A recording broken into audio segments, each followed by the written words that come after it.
Bonjour à tous, aujourd'hui nous allons suivre un guide de démontage complet sur la Nintendo Switch Lite. On va donc avoir un aperçu de toutes les réparations possibles sur la Switch Lite. Vous retrouverez bien sûr les pièces détachées en vente sur notre site internet. Vous avez accès à celle-ci en scannant le code QR. Elles vous seront livrées avec le patron d'aide au montage qui va reprendre l'emplacement de toutes les vis et de tous les éléments que nous allons enlever durant ce guide de démontage. Vous retrouverez également en vente sur le site le kit d'outils spécial Switch. Là encore, vous retrouverez le lien en scannant le code QR. Je vous rappelle qu'en commandant des pièces sur notre site internet, vous bénéficiez d'une assistance technique gratuite par chat, par téléphone, également par mail et vous bénéficiez également de 10% de remise avec le code YouTube. Les retours sont bien sûr gratuits sur Bricophone.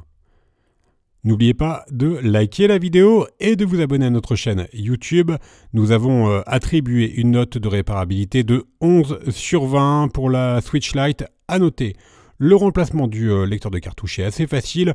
Pour le LCD, la vitre, la batterie et le joystick, c'est des réparations qui sont plutôt assez longues. On va commencer par l'identification de la Switch. Vous devez vérifier que votre numéro de modèle corresponde bien à HDH001.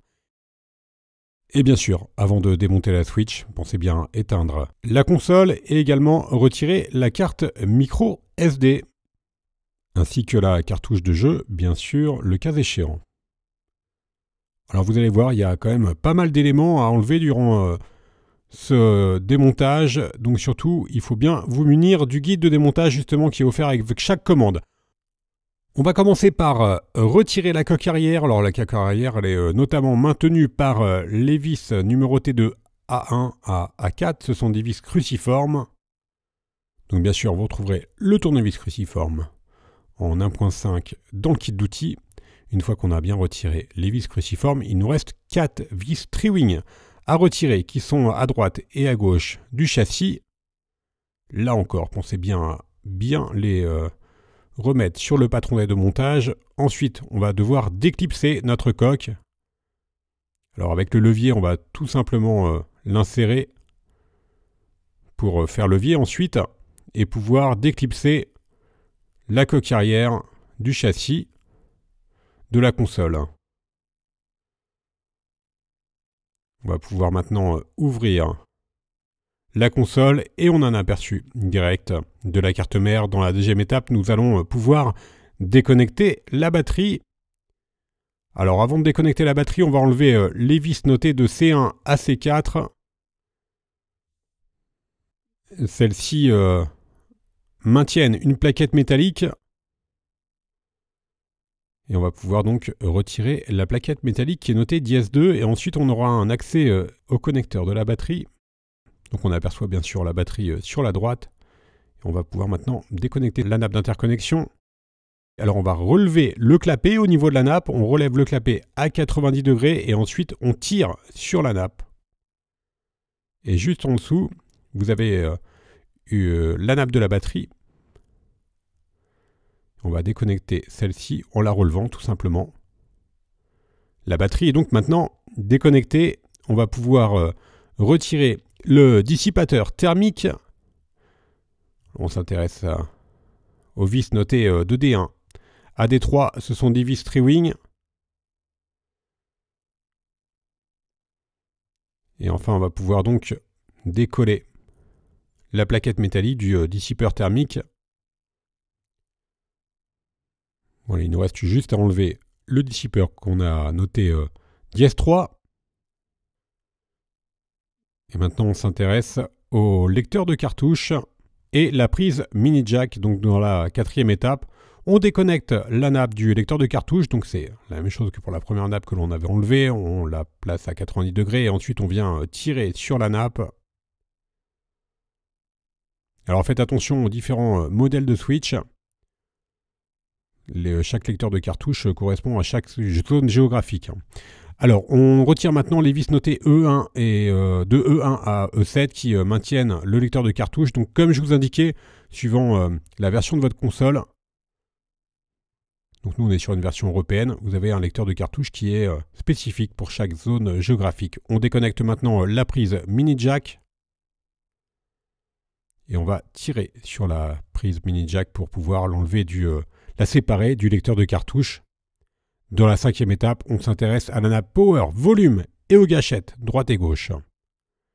On commence par déconnecter la nappe Power Volume et on l'enlève avec la pincette. Donc toujours la même méthode, hein.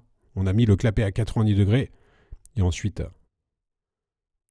on tire dessus et maintenant on peut enlever complètement la nappe Power. Donc on voit bien, hein, les boutons pression. Maintenant on enlève les vis notées de F1 à F4 qui maintiennent la gâchette gauche et la gâchette droite. Voilà pour la gâchette gauche et la droite. Alors ça, c'est des éléments qui sont assez faciles à changer. Ça ne nécessite pas de collage, rien du tout. On va maintenant pouvoir retirer les boutons latéraux, dièse 8 et dièse 10. On fera attention au petit ressort qui est sur chaque manette. On déconnecte maintenant les deux haut-parleurs. Donc vous en avez un à droite et un à gauche. On déconnecte les deux haut-parleurs en tirant délicatement sur les fils. Alors les fils ils sont assez résistants, mais faites quand même attention lorsque vous enlevez ces deux haut-parleurs. Et ils sont maintenus chacun par 4 vis que l'on a noté de G1 à G8. On commence par le haut-parleur gauche. Voilà, on peut maintenant le soulever et retirer le haut-parleur gauche. Alors vous allez voir, le haut-parleur, pour y avoir accès, on va devoir enlever les éléments plastiques qui le protègent. Et on fait la même opération, bien sûr, sur le haut-parleur droit. Donc droit, parce qu'il est à gauche, évidemment, étant donné qu'on travaille à l'envers. On passe à la 7e étape, où l'on va pouvoir retirer la carte mère. Alors, on commence par retirer les vis notées de H1 à H3 avec le tournevis cruciforme. Alors faites attention, chaque vis a un emplacement spécifique, c'est pour ça qu'il est très important de travailler avec le patron des démontages en même temps. On déverrouille maintenant et on déconnecte le ventilateur. Et on vient tirer sur la nappe, voilà, pour l'extraire. Et le ventilateur, il est prêt à être enlevé. On l'a noté dièse 12 sur le patron. On a deux câbles coaxiaux qui sont juste en dessous du ventilateur, donc on vient les déconnecter. Le noir et le blanc. Alors vous devrez notamment faire cette opération, enlever la carte mère, si vous devez remplacer votre vitre ou l'écran LCD. Sur la partie gauche, on déconnecte la nappe de l'affichage LCD. Toujours la même opération, on a relevé le clapet, ensuite on vient tirer sur la nappe.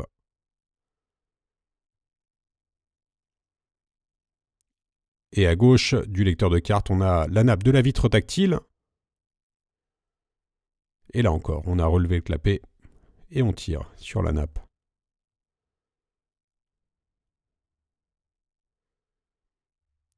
À l'extrémité gauche, nous avons la nappe du joystick droit.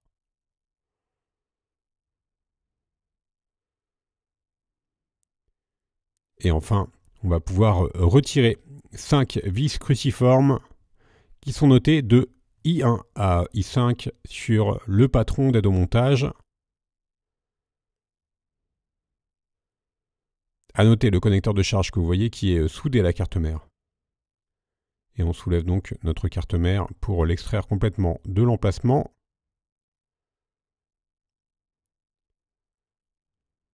Et la carte mère, on l'a noté dièse 13 sur le patron. On peut enlever maintenant complètement le haut-parleur droit. On a un accès direct donc au haut-parleur dès qu'on enlève la protection. Et on s'intéresse maintenant à la carte fille qui est sur la partie droite. On déconnecte et on libère la nappe d'interconnexion, donc qui est reliée la carte fille à la carte mère.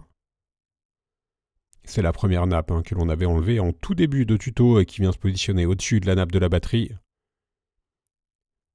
Elle est légèrement collée sur la protection de la batterie. Et on a encore deux connecteurs à déconnecter.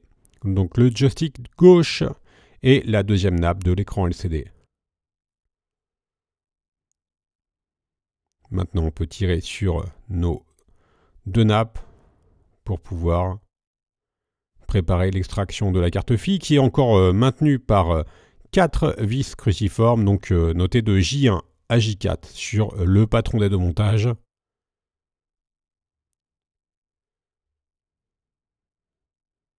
Et on peut soulever la carte fille pour l'enlever et on a un accès maintenant direct au bouton gauche. Dans la 9e étape, on s'intéresse au châssis intermédiaire et aux différents boutons.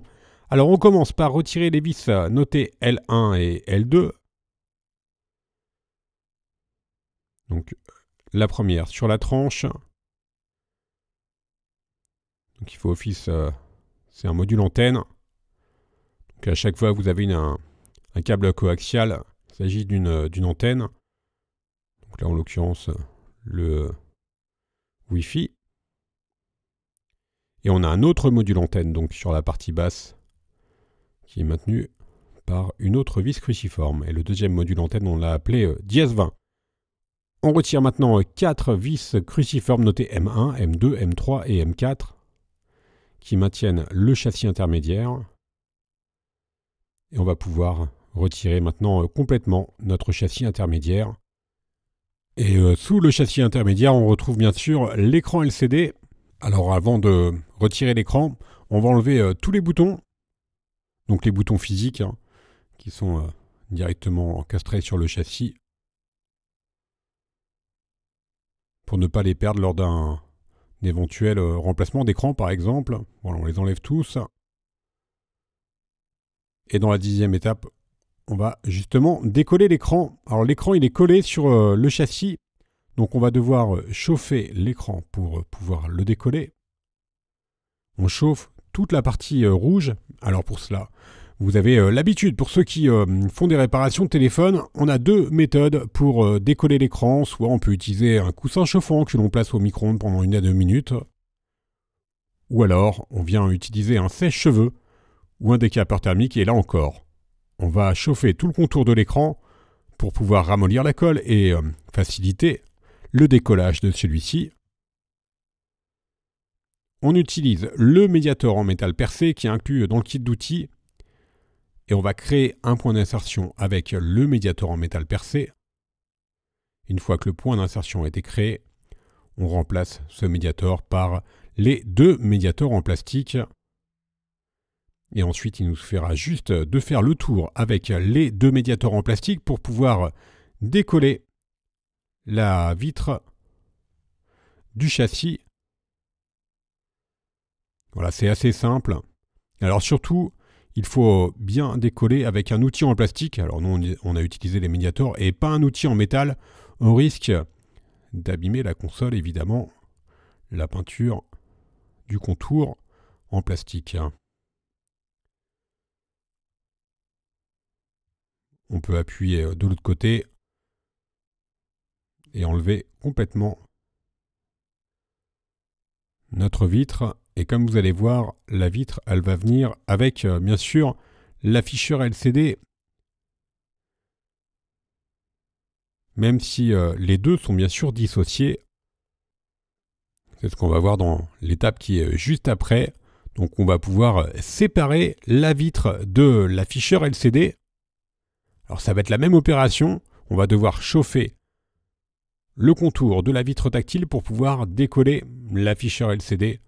Alors soit on utilise un sèche-cheveux, un décapeur thermique ou encore le coussin chauffant. On vient chauffer la partie avant. On chauffe également la partie arrière.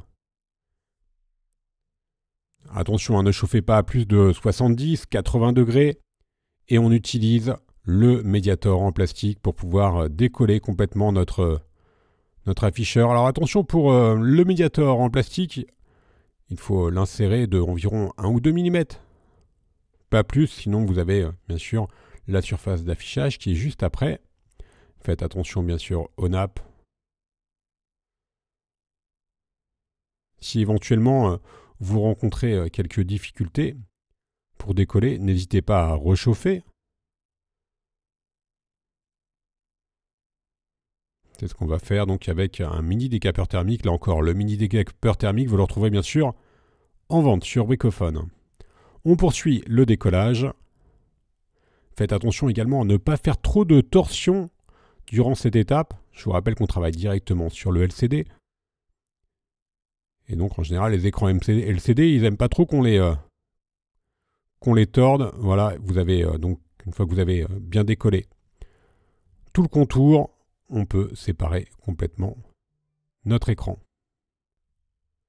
On a donc d'un côté le tactile et de l'autre côté l'afficheur LCD.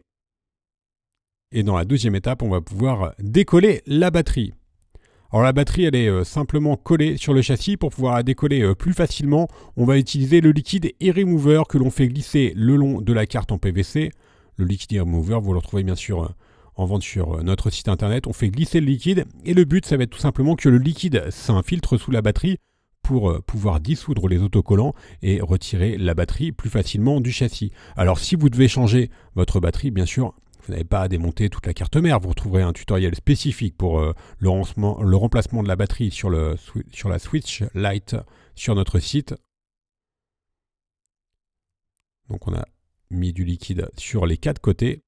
Et ensuite, on va placer le châssis intermédiaire sur un plan incliné afin que le liquide s'infiltre correctement. On laisse agir pendant 30 ou 40 minutes et avec la carte en PVC, on va pouvoir décoller la batterie très facilement du châssis. Surtout, ne réutilisez jamais une batterie qui a été déformée ou même percée. Et là, c'est très important surtout de ne jamais utiliser d'outils métalliques pour retirer la batterie.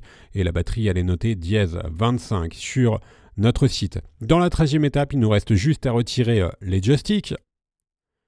Donc ils sont sur le châssis et ils sont maintenus par les vis notées K1, K2, K3 et K4. Voilà, ce sont des éléments qui sont assez faciles à retirer. Voilà pour le gauche. Et on va faire la même opération pour le droit. Là encore, vous retrouverez des tutoriels spécifiques pour remplacement de joystick sur notre site. Et dans la 14e étape, la dernière étape, on retire les éléments de la coque arrière. Donc ils sont maintenus par N1 et N2. Alors, il y a peu de chances que vous fassiez cette réparation. Voilà pour les 2 derniers éléments qui sont encore présents sur la coque arrière. Alors vous avez pu constater que ce ne sont pas des réparations qui sont très très difficiles. La batterie, c'est quand même relativement facile à changer si vous avez le liquide e-remover.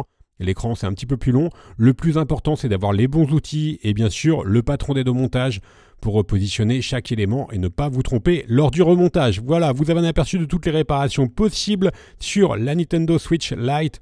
Vous retrouverez bien sûr sur notre site toutes les pièces détachées. Vous disposez d'une assistance technique par chat, par téléphone, également par email. Et n'oubliez pas que vous bénéficiez également de 10% de remise avec le code YouTube. Merci à tous d'avoir suivi ce guide de démontage sur la Switch Lite. N'oubliez pas de vous abonner à notre chaîne YouTube. Merci encore et à bientôt pour de nouveaux tutoriels.